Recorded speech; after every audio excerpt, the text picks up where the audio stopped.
एक बार की बात है, एक गरीब इंसान अपनी गरीबी से बहुत परेशान था। अपनी गरीबी की वजह से वह अपने पत्नी व 2 बच्चों के परिवार को भी ठीक तरह से संभाल नहीं पा रहा था। उसके लिए अपने परिवार के लिए 2 टाइम का भोजन जुटा पाना भी मुश्किल हो रहा था।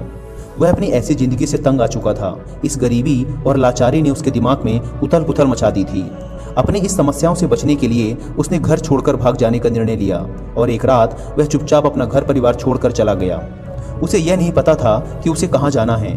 वह बस चलता जा रहा था। चलते चलते जब वह एक नदी के किनारे पहुंचा तो उसने देखा कि वहाँ महात्मा बुद्ध अपने शिष्यों के साथ डेरा डाले हुए हैं।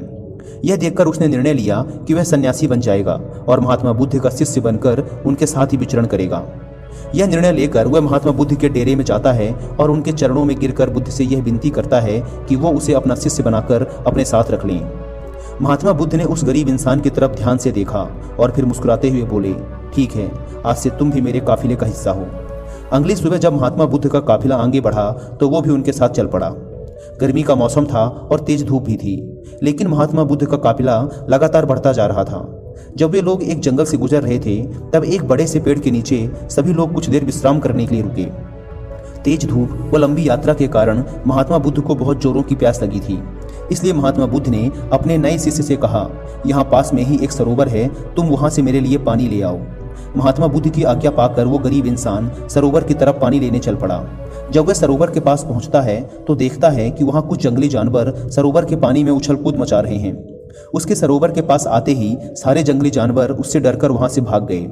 उसने देखा कि जानवरों की उछल कूद की वजह से तालाब के नीचे का कीचड़ व सड़े गड़े पत्ते ऊपर आ गए हैं और सारा पानी मटमैला व गंदा हो गया है। यह देखकर वह बिना पानी लिए ही चुपचाप वहां से वापस लौट जाता है और बुद्ध से जाकर कहता है, बुद्धा, उस सरोवर में तो बहुत ही गंदा पानी था, उसे तो पिया ही नहीं जा सकता। शिष्य की बात सुनकर बुद्ध कुछ देर तक तो शांत रहे, लेकिन थोड़ी ही देर बाद उसे बुलाकर कहा, जाओ उसी सरोवर से पानी ले आओ।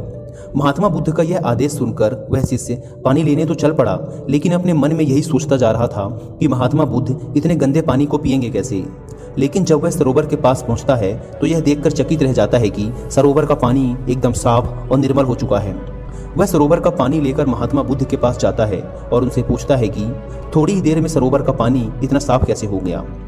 तब भगवान बुद्ध ने उसे समझाते हुए कहा, जब जानवर पानी में उछल कूद मचा रहे थे तब सरोवर का कीचड़ उभर आया था, परंतु कुछ देर शांत रहने पर कीचड़ फिर से नीचे बैठ गया और सरोवर का पानी फिर से साफ और निर्मल हो गया। इसी प्रकार हमारे मन के साथ भी यही होता है। जीवन की भाग दौड़, समस्याएं व मन की अशांति हमारे दिमाग में उथल पुथल मचा देती है और तब हम जल्दबाजी में गलत निर्णय ले लेते हैं। परंतु यदि कोई भी निर्णय लेने से पहले हम अपने दिमाग को शांत रखें और धैर्य के साथ बैठकर सोचें तो हमारे मन की वो उथल पुथल भी पानी के उस कीचड़ की तरह शांत हो जाती है और तब हम जो भी निर्णय लेते हैं वो हमेशा ही सही होता है। इसलिए बुरे समय में इंसान को कभी भी धीरज नहीं खोना चाहिए। महात्मा बुद्ध की यह बात उस इंसान को समझ में आ गई और जब वह शांति से बैठकर अपने द्वारा लिए गए निर्णय के बारे में सोचता है तो उसे एहसास होता है कि उसने घर छोड़कर गलत किया था। उसकी अनुपस्थिति में उसकी पत्नी व दोनों छोटे छोटे बच्चों को और भी बड़ी समस्याओं का सामना करना पड़ेगा। उसे अपने पति व पिता होने का दायित्व निभाना ही पड़ेगा। इसीलिए वो महात्मा बुद्ध से आज्ञा लेकर अपने घर वापस चला जाता है।